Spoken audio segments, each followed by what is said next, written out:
মাইসোর দক্ষিণ ভারতের কর্ণাটক রাজ্যের একটি ঐতিহ্যবাহী শহর, যা তার সমৃদ্ধ ইতিহাস, সংস্কৃতি এবং অপূর্ব স্থাপত্যের জন্য। দক্ষিণ ভারত ঘুরতে এলে আপনারা উটি, কুর্গ এবং তার সাথে মাইসোর শহরটিকেও রাখতে পারেন। এক রাত্রি 2 দিন বা 2 রাত্রি 3 দিন এখানে কাটাতে পারেন। কলকাতা থেকে আপনারা যদি উটি মাইসোর ট্যুর প্ল্যান করেন, তাহলে সবথেকে ভালো উপায় হচ্ছে কলকাতা থেকে আপনারা ফ্লাইট ধরে চলে আসবেন ব্যাঙ্গালোর, এবং ব্যাঙ্গালোর থেকে আপনারা যেতে পারেন ট্রেন, বাস অথবা গাড়ি বুক করে। আমরা গিয়েছিলাম ব্যাঙ্গালোর থেকে ট্রেনে করে কেএসআর বেঙ্গালুরু স্টেশন থেকে মাইসোর পর্যন্ত। বন্দে ভারত এক্সপ্রেস রয়েছে, দুটো বন্দে ভারত রয়েছে, একটি থাকে সকালবেলা 6টার দিকে, আরেকটি থাকে সকাল 10টা 5-এ। এই ভিডিওটিতে আমি আপনাদের সাথে শেয়ার করব ব্যাঙ্গালোর থেকে মাইসোর বন্দে ভারত এক্সপ্রেসে করে আমাদের জার্নি, এবং আমরা ওখানে গিয়ে কোন হোটেলে ছিলাম তার ডিটেলসও আপনাদের সাথে শেয়ার করব। ব্যাঙ্গালোর থেকে আপনারা যদি ট্রেনে মাইসোর পৌঁছতে চান, তাহলে সময় লাগবে 2.5 ঘন্টা। সরকারি বা প্রাইভেট বাসে করে যেতে সময় লাগে 3 থেকে 4 ঘন্টা। আর কলকাতা থেকে আপনারা যদি ব্যাঙ্গালোর ট্রেনে আসতে চান, তাহলে হাওড়া থেকে এসএমভিটি অনেক ট্রেন রয়েছে, সেগুলোতে চলে আসতে পারেন বেঙ্গালুরু। তারপর সেখান থেকে আপনারা, যেহেতু ম্যাক্সিমাম ট্রেনই মাইসোরের কেএসআর বেঙ্গালুরু স্টেশন থেকে ছাড়ে, সেখান থেকে আপনাদের চলে আসতে হবে কেএসআর বেঙ্গালুরু স্টেশনে, এবং তারপর মাইসোরে ট্রেন ধরবেন। আমরা যাব এখন কেএসআর বেঙ্গালুরু, ওখান থেকে ধরবো হচ্ছে বন্দে ভারত এক্সপ্রেস। বাট তার আগে বেঙ্গালুরের জ্যাম।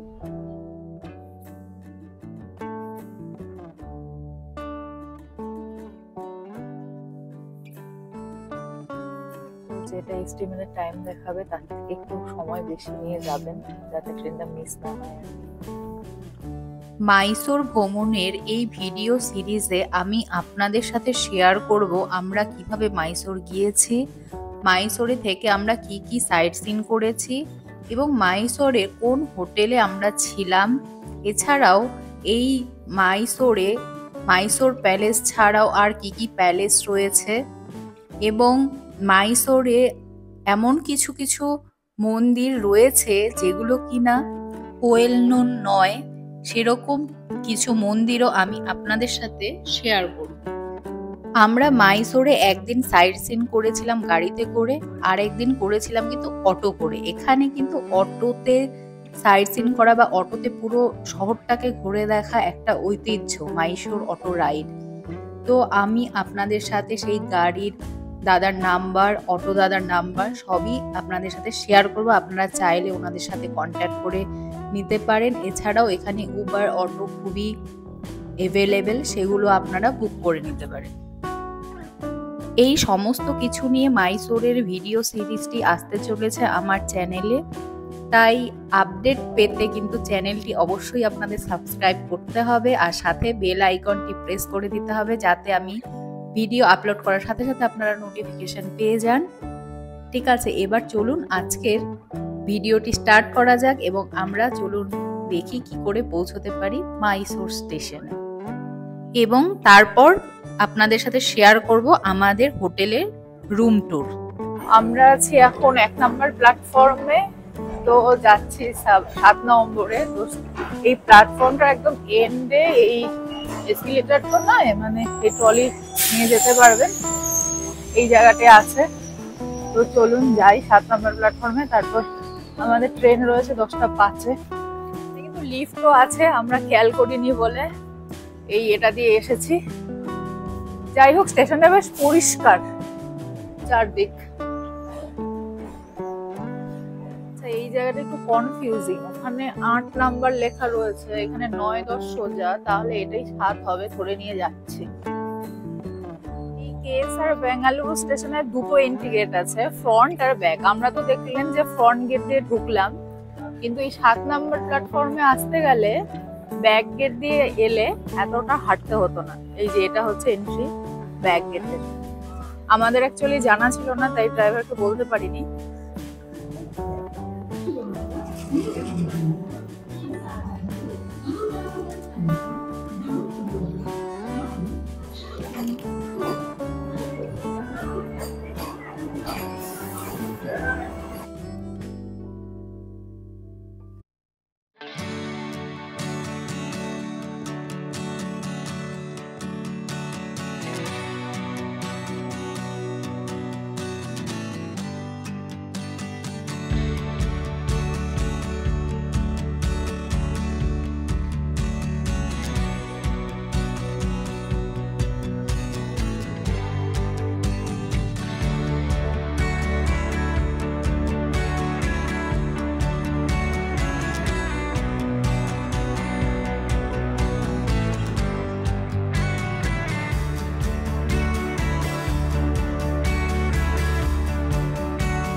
আমাদের ট্রেন ছেড়ে দিয়েছে, মোটামুটি 10 মিনিট লেট ছিল।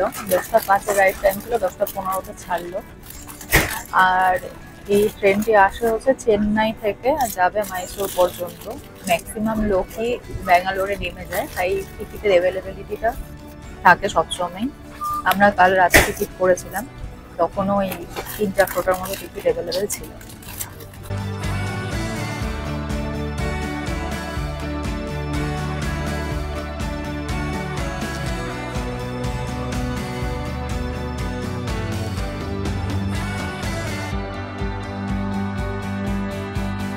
প্রায় পৌঁছে গেছি মাইসোর, মানে আরো 20 মিনিট মতো লাগবে।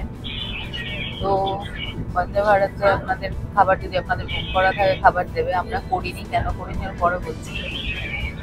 যাই হোক, যেটা বলছিলাম, আমাদের বেঙ্গালুরু থেকে মাইসোর পর্যন্ত ভাড়া পড়েছিল 512 করে উইদাউট ফুড। ওখানে ফুড চয়েসে আমি নো ফুড করেছিলাম, তারপরে ভাড়া 100 টাকা করে কমে গেছিল।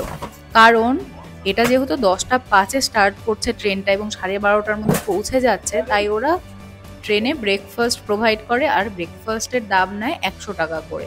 আমরা যেহেতু বাড়ি থেকে ব্রেকফাস্ট করেই বেরিয়েছিলাম, তাই ওটার অ্যাড করিনি। এবং ট্রেনে আপনারা চাইলে পরেও কিনে খেতে পারেন। আমরা যেমন পরে চা নিয়েছিলাম, 10 টাকা করে চা নিয়েছিল। আমার যেহেতু ট্রেনের খাবার খুব একটা ভালো লাগে না, তাই আমি ওটা সবসময় স্কিপই করি। মানে বাড়ি থেকে যদি নেওয়ার স্কোপ থাকে তাহলে আর ওটা অ্যাড করি না, উইদাউট ফুড বুক করি, তাহলে ভাড়াটাও খানিকটা কম হয় আর কি। আমরা নেমে গেলাম মাইসোর স্টেশনে। এবার পালা হচ্ছে ক্যাব বুক করা। স্টেশন থেকে আমাদের হোটেলের ডিস্টেন্স ছিল 4 কিলোমিটার। তো উবারে অটো ভাড়া দেখাচ্ছিল সামথিং 40-50 টাকার মতো, আর ক্যাব ওই 80 টাকার মতো। আমি যেই ভয়েসটা মানে ওখানে যেটা বলেছিলাম লাইভ, সেটা সামহাউ রেকর্ড হয়নি, মানে সাউন্ডটা আসেনি। তো আমি এটাই বলছিলাম যে নামার পর ওখানে কিছু ড্রাইভার দাদা আমাদের জিজ্ঞেস করছিল যে কোথায় যাব, কত ভাড়া নেবে। তো ওরা বলছিল স্টেশন থেকে হোটেল পর্যন্ত 100 টাকায় ছেড়ে দেবে। তো আমরা দেখলাম ঠিক আছে, ওবারেও ওই 85-87 এরকম দেখাচ্ছিল। তারপর আমরা ওনাদের গাড়িতেই করে নিলাম, কারণ উবার আর বুক করলাম না। উবার কোথায় আসবে, কোথা থেকে উঠতে হবে, এই সমস্ত ঝামেলার জন্য। যাই হোক, গাড়িটা পেয়ে ভালোই হয়ে গেল। দাদার নাম্বারও আমি নিয়ে নিয়েছি। দাদা খুবই ভালো ছিলেন। পরের দিন সাইট সিন যদি আমরা করতে যাই তাহলে ওনার গাড়িতে যাব, এবং ওই দাদার নাম্বারও আমি ডেসক্রিপশন বক্সে আপনাদের জন্য দিয়ে দিচ্ছি। মাইসোর শহরে ঢুকেই, মানে শহরে ঢুকে বললে ভুল, স্টেশনে নেমে এত ভালো লাগছিল, মানে চারিদিক নিট অ্যান্ড ক্লিন। আর শহরে ঢুকে আরও একটি মানে আকর্ষণীয় বিষয় হলো, একটি না অনেক কয়টি আকর্ষণীয় বিষয়, এখানের রাস্তাঘাটগুলো খুবই চওড়া চওড়া, আর চারিদিকে এত গাছ, মানে এত গ্রিন, আপনার চোখ জুড়িয়েই যাবে। মানে শহরটায় ঢুকেই আপনি শহরটাকে ভালোবেসে ফেলবেন। আর আমি অনেকটা মিল খুঁজে পাচ্ছিলাম আমার হোম টাউন কোচবিহারের সাথে, কারণ কোচবিহারের রাস্তাও কিন্তু খুব চওড়া চওড়া এবং স্ট্রেট, কারণ কোচবিহারও রাজার শহর আর মাইসোরও রাজার শহর। আমরা পৌঁছে গিয়েছি আমাদের হোটেলে। এটা হলো হোটেলের সামনের ভিউ, খুবই সুন্দর, পরিষ্কার পরিচ্ছন্ন, শান্ত শিষ্ট। মানে হোটেলের বাইরেটা দেখে তো খুবই পছন্দ হচ্ছে। চলুন এবার ভেতরে গিয়ে দেখা যাক ভেতরটা কেমন। হ্যাঁ, অবশ্যই তার আগে তো আমাদের এন্ট্রি করতে হবে। এটা হলো রিসেপশন। হোটেলটা বুকিং ছিল আমার নামেই, তো আপনাদের অবশ্যই একটি আইডি কার্ড ওনাদের শো করতে হবে। আইডি কার্ড বলতে আধার বা ড্রাইভিং লাইসেন্স, পাসপোর্ট, যে যা ক্যারি করবেন সেটি দিতে হবে। মানে যেই কয়জন গেস্ট থাকবেন সবারই আই কার্ড ওনারা নিয়ে এক কপি রেখে আপনাদেরকে অরিজিনালটা ফেরত দিয়ে দেবে। এই হোটেলের চেক ইন টাইম ছিল দুপুর 2টো, কিন্তু আমরা আগে থেকে বলে রেখেছিলাম 1 ঘন্টা আগে রেডি করে রাখতে। ওনাদের ফাঁকা ছিল, ওনারা কিন্তু রেডি করে রেখেছিলেন। আমরা মোটামুটি 1:15-20-র মধ্যেই পৌঁছে গিয়েছিলাম, কোনো অসুবিধা হয়নি। এবার এই হোটেলের ভেতরেই রিসেপশনের পাশে একটা মাইসোর সিল্কের শাড়ি, ড্রেস ম্যাটেরিয়াল, চুড়িদার, কুর্তা এসবের দোকান ছিল। আপনাদের যদি শপিং করার প্ল্যান থাকে তাহলে আপনারা এখান থেকে বা মাইসোরে মার্কেট থেকেও নিতে পারেন। প্রচুর এখানে মাইসোর সিল্কের দোকান বা মাইসোর স্পেশাল যেটা মাইসোর স্যান্ডেলউড সেগুলোও নিতে পারেন, মাইসোর পাক, মানে অনেক কিছুই রয়েছে এখানকার স্পেশালিটি।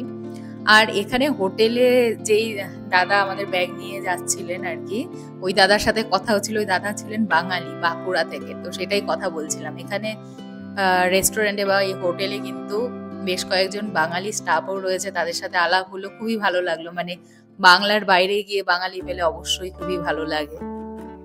আচ্ছা, আমরা আছি হচ্ছে রূপা এলিটে। এবার চলুন আপনাদেরকে দেখাই এখানে রুম ট্যুর। আমরা এখানে রুবি রুম, যেটা মানে হাইস্ট ক্যাটাগরি, সেটা বুক করেছি। আচ্ছা, রুমে ঢুকেই প্রথমে এইদিকে দেখতে পারবেন এখানে একটা লাগেজ রাখার জায়গা রয়েছে, ওপেন। এখানে আছে একটা লকার, এখানে ওরা স্লিপার্সও দিয়েছে। এখানে একটা ফুল লেন্থ মিরর আছে।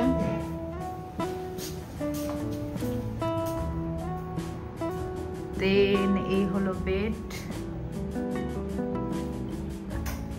বেডের সামনে একটা সোফা, এখানে হয়েছে টিভি,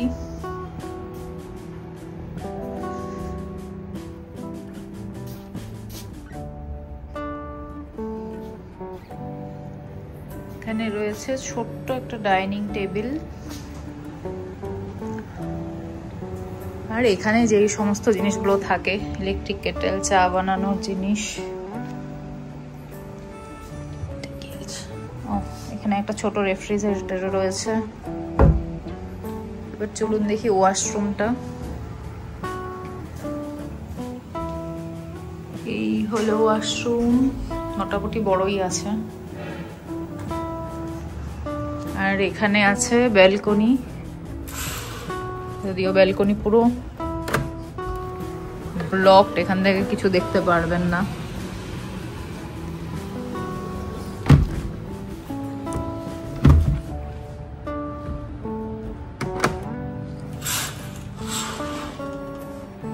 এই হলো এদের রূপা এলিটের রুবি রুম। এছাড়াও ওদের লোয়ার ক্যাটাগরি দুটো রুম রয়েছে, আরো 2 ধরনের রুম রয়েছে।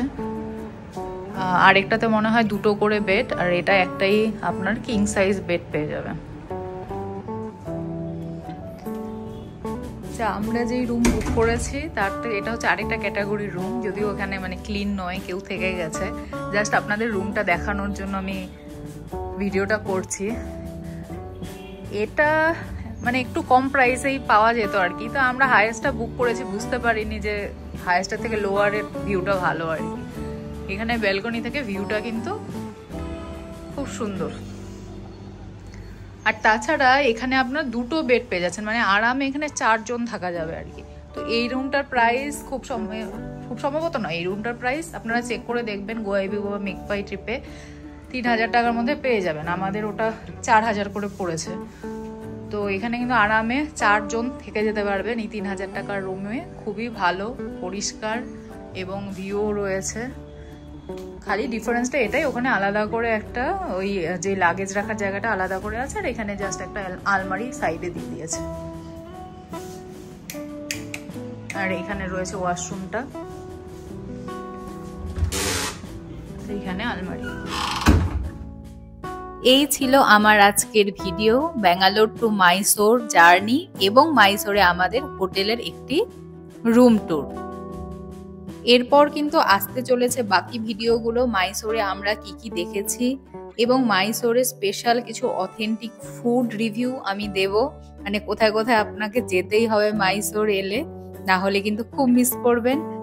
আজকে এতটুকুই রইল। ভিডিওটি ভালো লেগে থাকলে লাইক, কমেন্ট এবং শেয়ার করবেন, আর অবশ্যই চ্যানেলটিকে সাবস্ক্রাইব করবেন। দেখা হচ্ছে নেক্সট নতুন ভিডিও নিয়ে।